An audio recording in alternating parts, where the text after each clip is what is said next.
mais o tempo passa, mais o amor me faz crescer. Esse jeito de viver aqui, aprendendo tanto, tanto assim, foi que fez com que eu chegasse perto de você com amor, ó Jesus amigo. Sou feliz em estar aqui. Olá, programa Amor e Caridade, mais uma vez pedindo licença para entrar na sua casa e hoje trazendo um tema muito especial com convidados mais especiais ainda, se é que se pode dizer isso. Hoje nós vamos falar sobre a mulher. E para tanto, aqui no estúdio comigo está ela, que é considerada a primeira dama do colonismo social na cidade de Teresópolis e representando também o Grupo Espírita Isabel a Redentora, nossa amiga Marbil Rodrigues. Muito prazer, muito obrigada pela sua presença, Eu Marbil. que agradeço, eu agradeço a você, aqui a nossa Sociedade Espírita Amor e Caridade, com o Juarez na direção, com o Ricardo muito querido, que é o filho que eu gostaria de ter tido. E é um prazer estar aqui para conversar com você que está nos vendo. E eu estou matando saudades, do bom tempo em que a gente também estava na TV Cidade. E junto aqui para conversar com a gente, também do Grupo Isabel a Redentora, temos o Ronaldo, que já esteve aqui no programa antes, né, Ronaldo? Já. Diversas vezes, né? Sei lá, umas 4 vezes. Umas 4 vezes, né? Já estava falando com o Ricardo que já mereço cachê. Já merece cachê, pois é. Mas a espiritualidade com certeza nos brinda com muitos cachês de bênçãos e luzes. Bônus, né? Essa deu para salvar, né? Bônus hora, que tem a opção de bônus hora. Então vamos direto. Marbil, diga lá. Vamos começar direto com você. Dentro da doutrina espírita, qual é o papel da mulher? Como é que a doutrina encara a mulher, né? A encarnação feminina? Nós poderíamos dizer que a mulher veio nesta encarnação no sexo feminino, mas não significa que Deus fez espíritos de mulheres e espíritos de homens. Não é verdade? Ele fez um espírito que você vai encarnar para você aprender, para você evoluir. Um momento você pode vir como sexo feminino e outro no sexo masculino, que é para aprendizagem. Existem homens que não dão valor à mulher, que eles repudiam, que eles agridem, que eles não sustentam uma harmonia no contato feminino, masculino e feminino. Então ele tem que voltar aqui, vem como mulher, para ele aprender a respeitar o próximo. Ele vai sentir na sua pele, na sua carnezinha, como é importante a pessoa ser bem tratada, ser admirada, ser respeitada. E isso tudo é em função da sensibilidade da mulher. Porque a mulher é sensível, a mulher não foi para competir com o homem. Ela está ali ao lado, participando, colaborando, funções diferentes. O homem tem a masculinidade, é forte para fazer determinadas coisas. E a mulher tem a sua sensibilidade, o seu amor, sua delicadeza, é mãe, é professora, tem às vezes carga dupla de trabalho. Às vezes tripla, né? Pois é. Então isso tudo é muito importante no dia de hoje, porque nós estamos comemorando o Dia Internacional da Mulher, que tem uma história muito grande, muito bonita, que vale a pena a gente conhecer. E até eu agradeço a oportunidade de estar aqui com vocês, porque, na verdade, a gente sabe muito pouco sobre esse Dia Internacional da Mulher. E eu fui fazer uma pesquisa no Papai Google, nos livros, que tem muitos livros, sobre a mulher médium, sobre as irmãs Fox, que foram praticamente elas que, com a sua experiência nos Estados Unidos, despertaram junto com Kardec na Europa esse novo movimento que se chamou Espiritismo. Vou fazer uma pergunta para o Ronaldo, até aproveitando o mote que você falou. Dessa... É o gancho, vai para o gancho. No caso que você estava comentando, que muitos homens, né, que não valorizam a mulher, eles reencarnam como mulher. Então, Ronaldo, na sua opinião, tá? A gente sabe que principalmente no passado havia uma quantidade de homens até maior e todos muito abrutalhados. Hoje você vê uma densidade demográfica de mais mulheres encarnando. Seria esse, você acredita que estaríamos nesse momento de depuração espiritual ou de sentir na própria pele essa parte? Eu aprofundaria isso dizendo o seguinte: independente de desenvolver o conhecimento, tem o desenvolvimento energético. Quer dizer, o corpo feminino tem um tipo de energia, o corpo masculino tem outro. E o espírito tem que aprender e desenvolver tudo. Fala um pouquinho mais sobre isso aí, essa parte energética, que eu também não conhecia isso não. Porque a mulher, ela é mais espiritualizada, o homem é mais brutalizado. Na concepção divina, o homem tem a tarefa de suprir, de manter, de abastecer. E a mulher de conduzir, de espiritualizar, de educar. Com o desenvolvimento da civilização, os homens, quer dizer, homens e mulheres, eles começaram a sentir necessidade cada vez de ter mais. Aí ficou muito pesado só para o homem. A mulher também começou a participar da manutenção do lar. E aí que gera um problema que não é hora da gente conversar por isso. Porque realmente existem várias vertentes nisso, vamos dizer, estamos chegando num ponto de quase uma equiparação, né? Ao mesmo tempo que os homens estão se tornando mais sensíveis, as mulheres estão se tornando um pouco mais frias, até um pouco mais, não vou dizer brutas, mas assim, eu acho que fria seria um bom tempo para poder desenvolver. Eu não acho que é assim, não. Eu não vejo a mulher como fria, mas ela passou por momentos de evolução também. Em determinado período, ela extrapolou, mas agora já está se reequilibrando. Você observa mesmo que você vê que a mulher hoje, ela não está competindo com agressividade com o homem. Você não vê mais o movimento feminista. Não existe. Isso não foi na década de 1965, com a Beth Friedman, né? Isso. Que ela era a grande líder feminista, que escreveu um livro, e aí despertou. Inclusive, os Estados Unidos é considerado matriarcado, que é a mulher que domina. Não é verdade? Foi aquele período em que as mulheres diziam: eu não quero dizer que eu sou feminista, eu sou feminina, que é diferente. E hoje a mulher está mais feminina do que feminista. É verdade, isso é verdade. É verdade? Eu, por exemplo, eu faço aqui em Teresópolis parte do Conselho da Mulher, Municipal da Mulher. Eu fico impressionada com este conselho, porque são moças, a mais velha lá, eu acho que sou eu e mais uma ou duas, e todas elas assim na faixa dos 30, 40 anos, até 50, poucas. Mas elas são muito dinâmicas, mas elas não esquecem da família, elas estão sempre atentas à família, a sua obrigatoriedade moral, não é? Com a sua família. E, paralelamente, ela está investindo também no trabalho comunitário, no seu trabalho pessoal, na sua empresa, no seu comércio, mas participando ativamente das necessidades da sua cidade, de objetivos maiores. Então ela cresceu, mas tudo com equilíbrio, coisa que antigamente já não tinha tanto. Então agora, aproveitando que a bola está contigo, fala um pouco das irmãs Friedman, que você começou e eu As fiz... irmãs Fox. Fox, não sei o que eu falo. Beth Friedman, claro. É. Então vamos lá, as irmãs Fox. As irmãs Fox é muito interessante esse fato.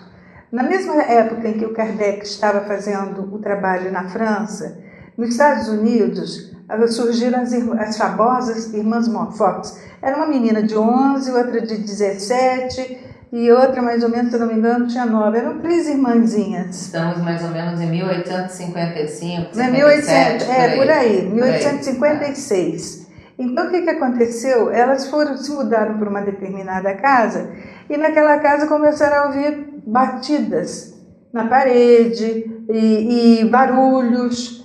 E elas ficaram, o que será isso? Tentaram ver, mas descobriram até que a mãe, porque ninguém se lembra da mãe, a mãe que perguntou para aquele, o que será que está acontecendo aí? Existe um espírito por aí? Não falou espírito, existe alguém? E aí, se for, dá uma batida na parede. Aí deu uma batida. E aí começou a estabelecer um diálogo.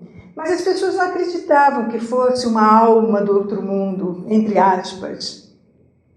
E aí ela chamou a vizinhança foi ampliando. Depois elas se tornaram muito famosas, fizeram exames particulares nelas, exames sérios, para ver se não era um embuste. Elas estão fingindo para conseguir prestígio, para aparecer nada. E continuou a se desenvolver. E isso teve uma repercussão através de comunicação com a Europa. E disso tudo, você vê que a verdade espírita, ela surgiu no mundo. Ela não foi apenas nos Estados Unidos, mas na Europa, na França, na Inglaterra, na Espanha, e por aí foi. E aí, graças a Deus, Kardec, que era um homem maravilhoso, um homem assim, que ele era muito inteligente, muito culto, professor, instalou colégios gratuitamente e tal. E o Kardec, então, foi convidado para ver as mesas girantes, que ele não queria assistir. Ele achava que isso era bobagem. Exato. Mas os amigos, né, insistiram, não, vamos. Lá foi ele assistir. E ele se surpreendeu. Tem fotografias, existem fotografias hoje que você pode ver sobre essas mesas, as pessoas na época, em volta dessa mesa, as cadeiras batiam com um pé só. E aí foi desenvolvendo, depois botaram um alfabeto, botaram uma cestinha. Isso tudo requer assim, um tempo maior, né, para a gente falar sobre isso. O caso agora é da mulher. Eu acho a mulher, assim, a obra-prima de Deus. Não, isso aí eu não posso discordar de jeito nenhum, né? Porque será que mesmo porque, né? Todos, até o momento, até Jesus Cristo nasceu uma mulher. Então, claro. Eu acho que só por conta Maria de Nazaré. Exatamente. Mas nós temos o representante masculino, né? Que ele só está olhando assim. Me fala um pouquinho sobre como é que você enxerga a importância da mulher dentro do movimento espírita. Porque, de uma certa forma, que a gente for observar, os ícones principais, ou pelo menos os mais conhecidos do público em geral, são homens, né? Mas o próprio Chico Xavier, ele dava uma importância muito grande à mulher, ele tinha um respeito, às mãezinhas principalmente. Tem um livro sobre as mães, né? Exato. Como que você vê a mulher na espiritualidade? Eu traria para Teresópolis, né, para a gente mostrar a doutrina aqui em Teresópolis e o papel da mulher na doutrina aqui em Teresópolis. Basicamente, a doutrina começou com uma mulher, que era a Dona Maria do Indá, que é uma das fundadoras lá do Isabel. Então, olha o papel da mulher. Mas de uma forma tal que Dona Maria construiu uma casa onde ia ser um centro. Aí chegaram para ela e mudaram, falaram, aí não vai ser doutrina espírita não, vai ser uma casa de umbanda. Aí ela perdeu aquela obra toda, voltou para casa e continuou falando que doutrina espírita não tinha santo, não tinha imagem, não tinha aquelas coisas. E aí surgiu Isabel, depois veio Aristide, Irmãos em Cristo, mas não tinha um movimento. Precisou de uma mulher por intermédio, outra vez, do Isabel, para que nós criássemos o movimento espírita da nossa cidade, que foi a Inês. Doutora Inês. A Inês, por intermédio da Inês, nós criamos outras casas e trouxemos para Teresópolis a representação federativa, que hoje se chama Conselho Espírita de Unificação. Mas por intermédio dessa mulher, nós começamos a criar o movimento espírita em Teresópolis. Teve uma outra mulher que eu tinha uma admiração profunda, era uma trabalhadora do Rio, Dona Zilda Alvarenga.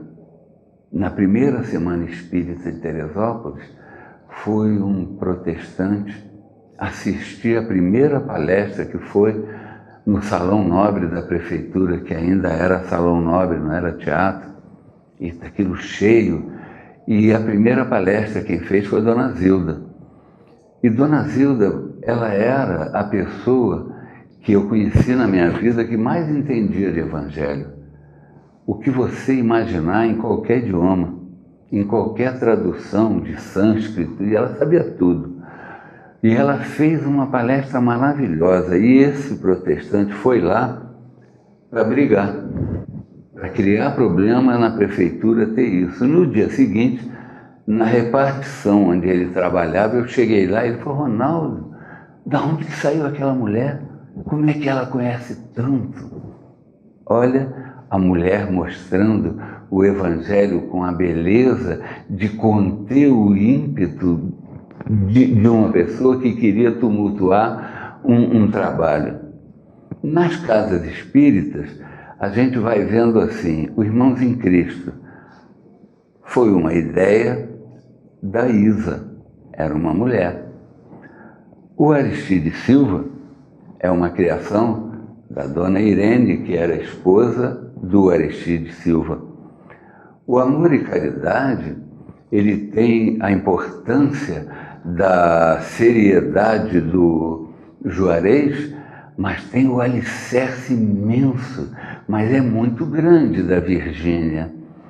No Deolindo Amorim, a Inês está lá até hoje.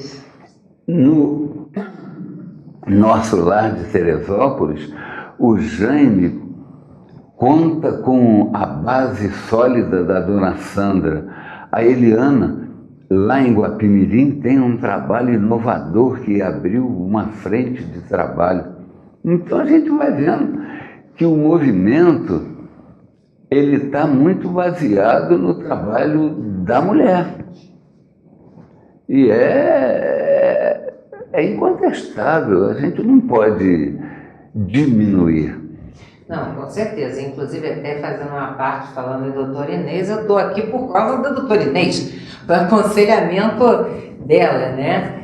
E, Marbil, você que está tão por dentro até da mulher, que até estudou um pouco sobre esse tema, fora essa participação dentro das casas espíritas, a mulher que está em casa, a mãe, a esposa, filha, seja lá o que for, como que ela pode, de que forma essa mulher ela aparece como instrumento da espiritualidade na harmonização dos lares, na harmonização dos trabalhos? Eu acho que em todas as religiões nós temos que considerar a fé, o amor, não é? Que é a base de todas elas, né? E todos nós somos médios, em princípio. Então, a intuição não deixa de ser uma mediunidade. Exato. E mulher é muito forte nas suas intuições. Existem homens também que são intuitivos. Mas eu acho que o mais importante eu sugeriria, inclusive a todas as pessoas, a conhecerem o Livro dos Espíritos. Na terceira parte são as leis naturais.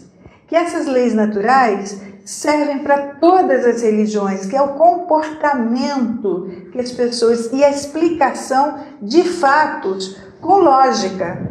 Porque eu acho que a gente tem que acreditar, mas dentro de um raciocínio lógico. Eu não vou acreditar porque você me disse isso ou aquele me disse aquilo outro. Eu tenho que chegar a uma conclusão do que você falou, do que ele falou, e tirar a minha conclusão baseado no raciocínio. O que você falou, hipótese, não estou dizendo que é o que é agora, hipótese, se a minha companheira ou o meu companheiro fala algo que eu acho que não convém, que contraria a natureza, que contraria o bem comum, então não estão certos, não é verdade?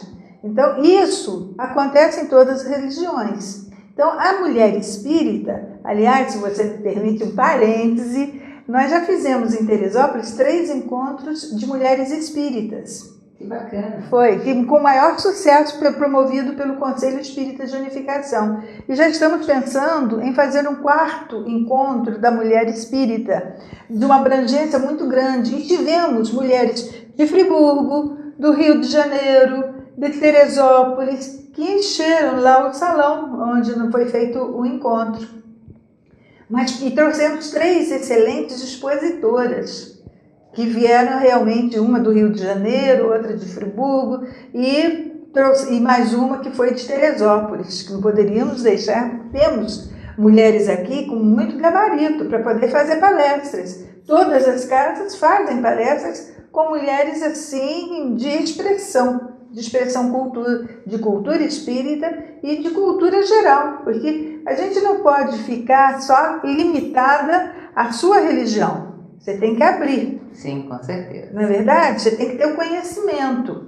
Esse conhecimento não é unilateral. Esse conhecimento tem que ser abrangente, em que você vai buscar conhecimentos fora que vamos introduzir, que vamos fazer no nosso viver um viver melhor, que eu possa evoluir, e eu evoluindo estou ajudando outras pessoas a evoluir também, a começar pela família. A começar pela família. Ronaldo, você tem exemplos que você possa dar ou trazer casos assim da firme e única atuação feminina, de situações até mesmo vivenciadas lá no Isabel, que você possa, olha, foi determinante, como essa que você falou, né, da palestrante que conseguiu colocar um véu de tranquilidade num salão grande. Mas outras atuações da mulher dentro da espiritualidade? Olha, eu gosto muito de trazer para o dia, né? Lá no Isabel, nós temos um trabalho na cozinha. Nós criamos lá um café da manhã, um almoço para as senhoras que vão lá e para as crianças. E criamos uma equipe. E depois de muito ensinar, de muito falar e insistir, mandar que elas observassem que são pessoas, tem muita pessoa muito humilde, que brigavam, xingavam e trabalhavam em casa, falando besteira do marido, do filho que se drogou, que não sei o quê. E nós mostramos que se ela pegar o Evangelho e começar a cantar uma canção prece, fazendo o almoço, a comida fica com sabor diferente.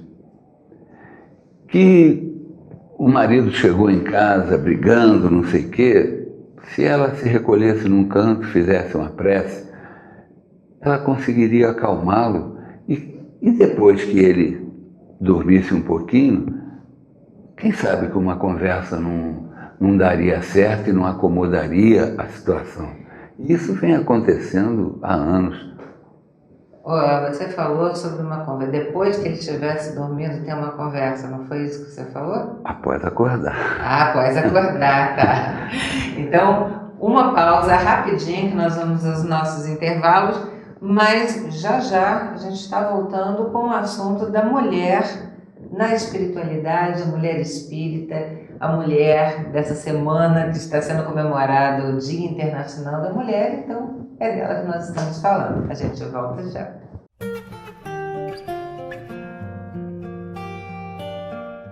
Mercado Flor de Teresópolis, Rede Que Barato, Padaria e Lanchonete, Açougue, bebidas em geral, frutas, legumes e hortaliças, direto do produtor. Aqui você encontra papelaria, perfumaria e bazar. Aqui você pode fazer o pagamento das suas contas, realizar saques e fazer depósitos. Preço baixo e bom atendimento você só encontra aqui na Rede Que Barato.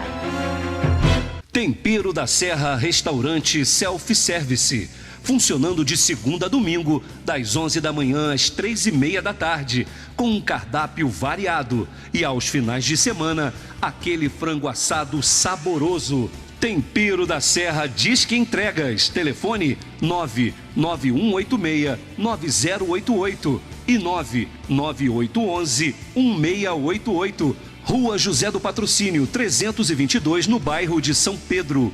Tempero da Serra. Mercado Teresópolis, Rede Que Barato. Rua Luiz Nogue Júnior, número 900, no bairro de São Pedro. Perfumaria, material de limpeza, bazar, bebidas, açougue, hortifruti e padaria com doces e salgados. Disque Entregas. Preço, qualidade e bom atendimento. Vem pra cá você também. Mercado Teresópolis, Rede Que Barato, no Perpétuo. A Sociedade Espírita Amor e Caridade é uma instituição cristã sem fins lucrativos. Semanalmente, em vários dias e horários, promove o estudo do Evangelho de Jesus, visando ajudar no desenvolvimento moral do homem, de modo a contribuir para criar uma sociedade mais justa, mais fraterna, mais humana. Oferece aulas de evangelização para crianças, adolescentes e adultos. Venha nos visitar.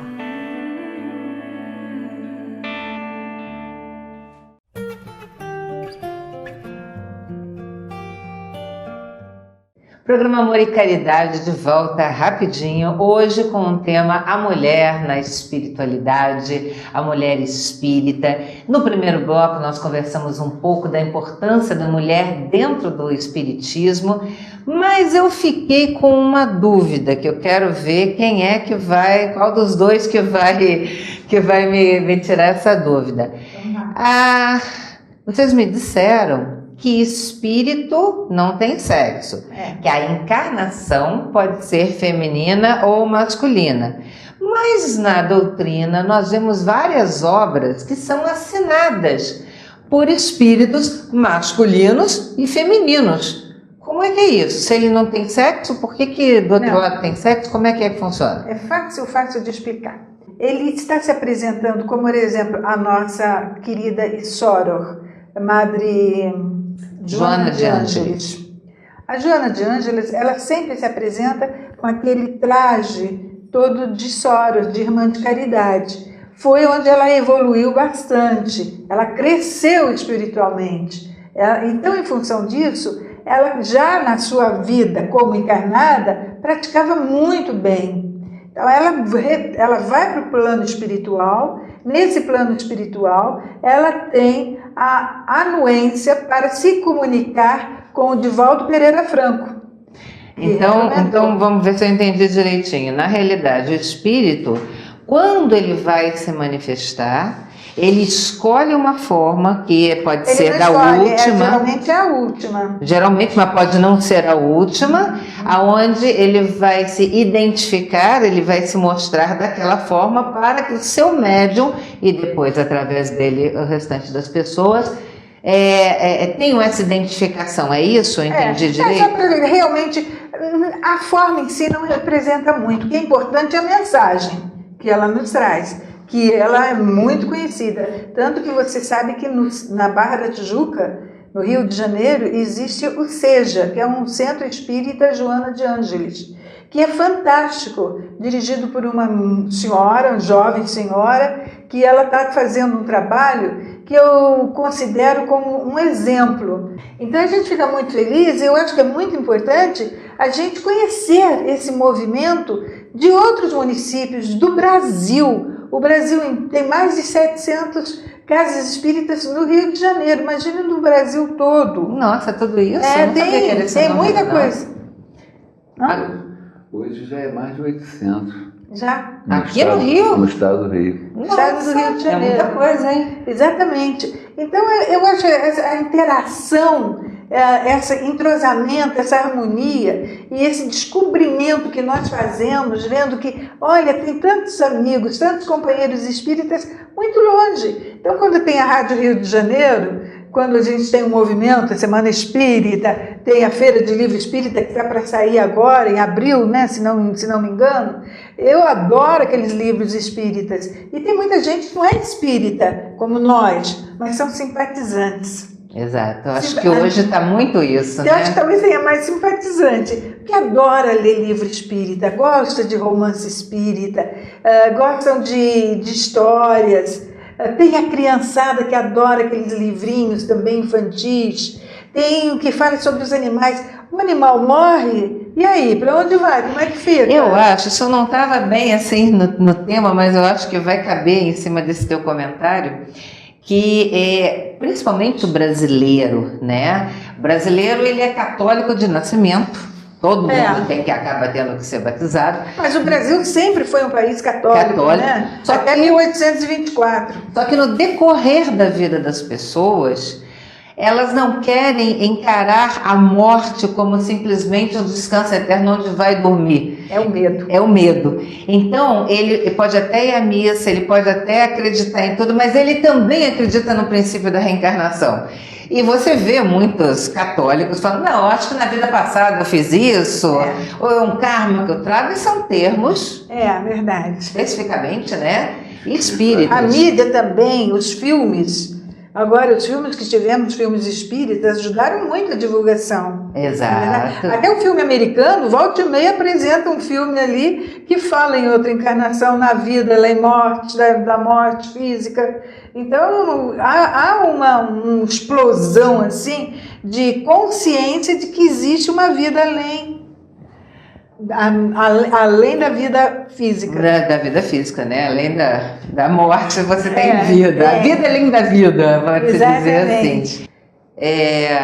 Ronaldo, no bloco passado, a Marbel comentou sobre a necessidade do homem que não valorizou a mulher vir como mulher para aprender, né, na pele o que é para ser. E você levantou a questão das energias, da diferença de energias. Eu queria que você falasse um pouquinho mais sobre isso, sobre essa necessidade, esse conhecimento, sobre essas energias, né, para quem está em casa, principalmente, poder entender um pouco melhor.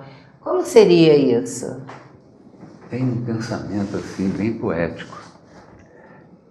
Ao sermos criados, a centelha sussurra a Deus aos nossos ouvidos: filho meu, viaje por toda a minha criação e depois retorne amadurecido com conhecimento e sabedoria, limpo.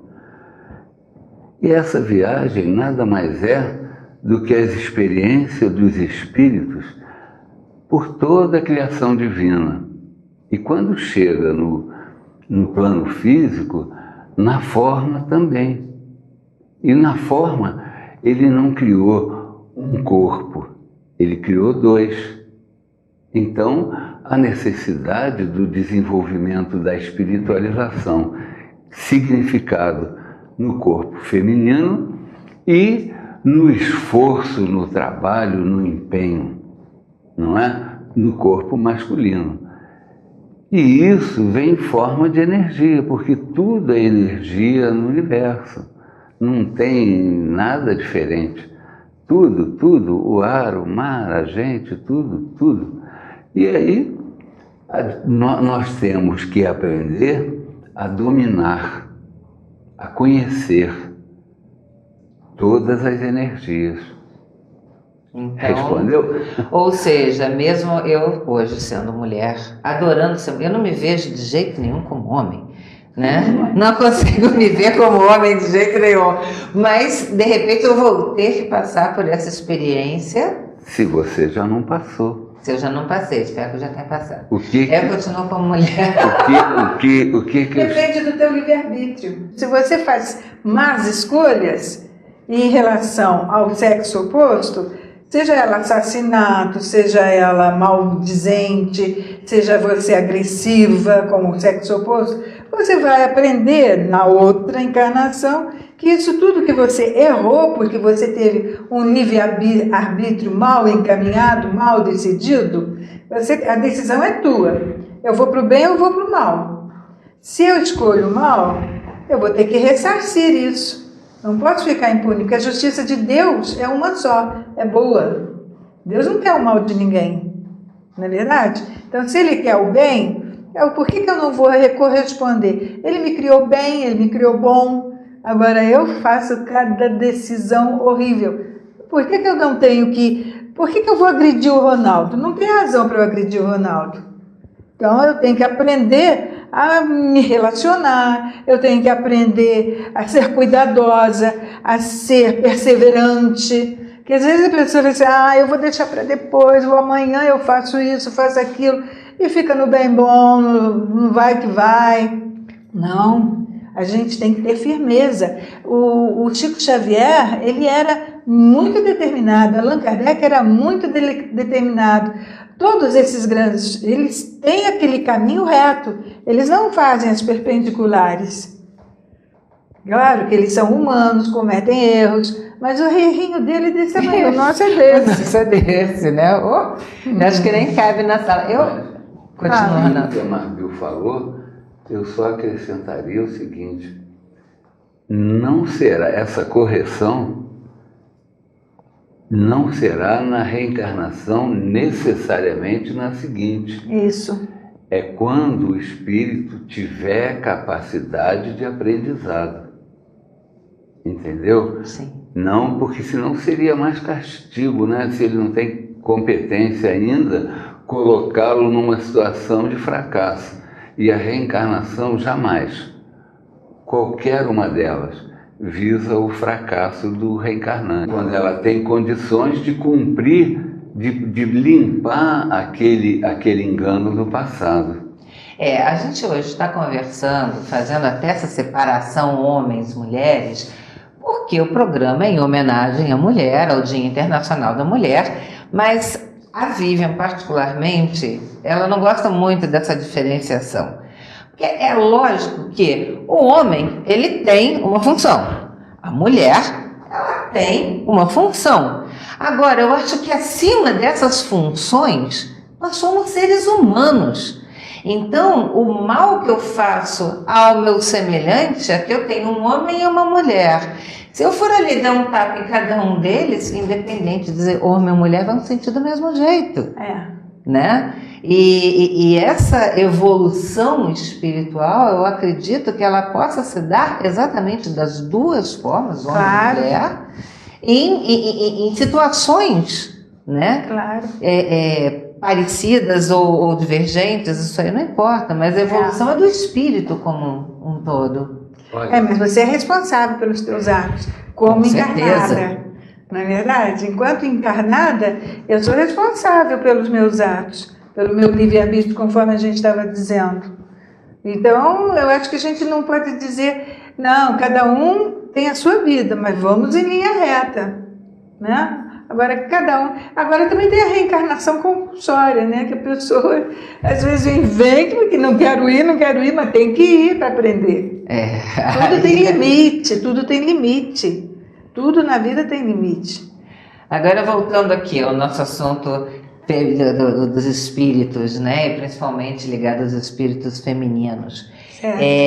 Você começou falando de Joana de Ângeles, né? Para quem está em casa, Joana de Ângeles é o espírito que trabalha com o Divaldo Franco, que é considerado por muitos, né, o maior médium brasileiro na atualidade, né? Em atividade. E ela se apresenta como uma soror. Mas a Joana, ela tem características muito particulares, o tipo de palavra que ela traz, o tipo de trabalho que ela faz. Eu gostaria que vocês contassem um pouquinho sobre isso para as pessoas. Nós temos um amigo Rogério, né, Ronaldo? O Rogério, que é o Rogério Carracena, irmão do Hélio Carracena. São duas pessoas totalmente diferentes. São. Né? O Rogério é apaixonado pelos livros da Joana de Ângeles. Ela aborda muito o aspecto psicológico. E é difícil. Você tem que ler e reler, mas eu não acho tão difícil assim, mas eu amo também. Eu adoro ler, eu gosto muito de ler. Eu acho que agora nós vamos ter a nossa feira de livros, olha, que vai ser maravilhosa. Eu adoro, então, o sebo. O sebo é bom demais, porque são livros antigos que eles não reeditam. Então você vai encontrar livros ali, eu encontrei livros fantásticos. E estou aproveitando para fazer a divulgaçãozinha da nossa feira, viu, gente? Vai ser ali na Calçada da Fama, antiga Francisco Sá. Eu gosto da Francisco Sá. Ronaldo, eu considero uma mulher especialíssima em toda a história da humanidade. Eu acho que até não haveria nossa história sem essa mulher. Maria, mãe de Jesus. E foi uma situação muito complicada, né? A própria concepção do Cristo, depois ser mãe do Cristo. Como você veria, dentro da visão espírita, a figura da Maria? Olha, tem um livro intitulado Maria, que foi psicografada pelo João Nunes Maia, que relata uma Maria que poucos conhecem. Fala da busca daqueles que programaram a vinda do Cristo na busca do Espírito que teria a capacidade de ter em seu ventre o Cristo. E foram ao mundo muito evoluído buscar Maria, esse Espírito que reencarnou com o nome de Maria.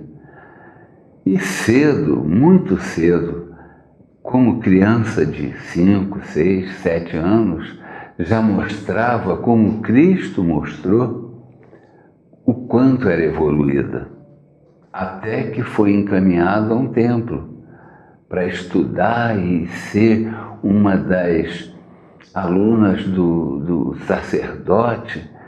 E lá ela começou a falar de coisas que os sacerdotes não entendiam, a não ser um deles, falando como que o que seria a base do que o Cristo falou. Então, esse espírito que nós intitulamos lá no Isabel, nós temos uma reunião, toda vez que eu venho aqui eu falo dela, é uma reunião direcionada para o auxílio ao suicida. E tem um livro psicografado pela Ivone Pereira, que foi também uma espírita, assim, de um nome internacional maravilhosa, que conta a história de um suicida que foi recolhido por uma instituição chamada Maria de Nazaré. E essa instituição é dirigida por Maria. E aí, no meio do livro, mais ou menos, a gente entende ser Maria a mãe da caridade. E olha que a caridade é, vamos dizer assim, é a filha mais velha do amor, não é? E o amor é a energia mais pura de Deus, aqui para nós. Então, olha a intimidade de Maria com o amor e com Deus. E você falou da caridade. Na realidade, a encarnação de Maria, vamos dizer o seguinte, ela foi praticamente caridade pura, porque ela teve que abrir mão de toda e qualquer coisa dela pelo Cristo. Ela estava ali pelo Cristo. Mas ela não abriu mão. Aí é que está a beleza do grande. Ela cumpriu a tarefa dela. Sim. É diferente de abrir mão, que seria um sacrifício. Maria não se sacrificou e nem o Cristo. Isso é muito importante a gente frisar. Os dois vieram com uma missão maravilhosa para o progresso do planeta. Quando os espíritos se reuniram para ver se nós, os habitantes aqui da Terra, já tinham evoluído o suficiente para receber a mensagem do Cristo. E daí viram que era o momento e saíram em busca daquele que seria a mãe, que traria no seu ventre o Cristo, que formaria o corpo do Cristo, né? Que se chamou Jesus. Muito bacana. Eu não conhecia esse aspecto da história de Maria, né? O outro lado da história de Maria, mas estava me vendo uma coisa agora aqui à cabeça. Vocês dois pertencem à Casa Espírita Isabel a Redentora. E Isabel foi uma pessoa de extrema importância para a história. Todo mundo que está em casa, que estudou no colégio, a parte da princesa Isabel, né? Aquela que libertou os escravos. Mas aqui não se fala da princesa Isabel, se fala da Isabel a Redentora, que dá o nome à Casa Espírita de vocês. Gostaria de saber um pouquinho da história desse espírito e por que ele foi escolhido para nomear essa instituição.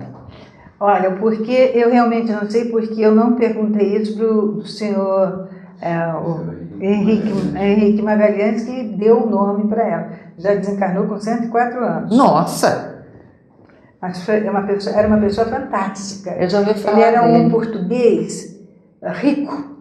E o filho dele morre, não morre. Aí foi através de um grupo espírita que ele procurou e salvou a vida do seu filho. E ele ficou tão agradecido que ele criou aqui a Mansão dos Velhinhos, o Lar de Isabel, a escola e o Grupo Espírita Isabel a Redentora. Tinha uma pedreira lá que funcionava e depois impediram aí porque estava dando problemas, mas ele sempre botou toda a fortuna dele na construção desse complexo. E no Rio de Janeiro, o hospital da Casa da Mãe Pobre, né? Não, começou como Casa da Casa Mãe da Pobre. Mãe Pobre, sim. E é bem famoso, Era no Rio. Mas ele já foi vendendo. Socorro, E asilo, creche, tudo tem isso. muita coisa. Então, esse hospital estava pagando as despesas, porque são mais de 60 idosos, mas tem as crianças da creche, tem a creche também. Então, a manutenção disso tudo é cara. Então, o que eles venderam o hospital é que está mantendo aí funcionando tudo direitinho, com uma equipe de trabalhadores, de funcionários muito bem organizado. E quem dirige até a Tânia, que é uma companheira nossa do Grupo Isabel. Então, isso tudo. Mas a razão do que ele botou Isabel, eu não sei. Tem que ser honesta, né? Não posso inventar uma moda aqui que não tem razão de ser. Mas, na verdade, eu estou pesquisando e pesquisei muito sobre Isabel a Redentora. A princípio, ela foi expulsa do Brasil, né? Sim, Isso daí. E eu acho que o Brasil teve 2 momentos de independência, não foi só a independência do 7 de setembro, independência do 13 de maio, quando libertou os escravos, todos os negros, que oriundos, de um modo geral para o Brasil inteiro, se tornou verdadeiramente um cidadão. E a Isabel, ela tinha uma irmã, que era Leopoldina, que faleceu muito cedo de tifo, aos 21 anos, era muito ligada com o pai, o Pedro II, e foi muito preparada para ser a imperatriz. Só que aquela revolução, os revolucionários da República ficaram com medo que ela ficasse no Brasil, porque aquilo foi feito em 2 dias. Você já imaginou toda a sua vida, você ter que desmanchar toda a sua casa e pegar um navio para ir para a Europa, expulsa? Foi uma coisa absurda. E isso depois de tanto que, principalmente Dom Pedro II e ela fizeram pelo Brasil. Né? E ele ficou mais de 40 anos como imperador. Mas, e aí, quando ela chegou lá, na França, ela aboliu o título de princesa. Ela passou a ser chamada Condessa de. Por quê? Porque ela... Casada com o Conde de, né? Exatamente. E ali ela viveu mais de 50 anos, entendeu? Ela morreu com 76 anos.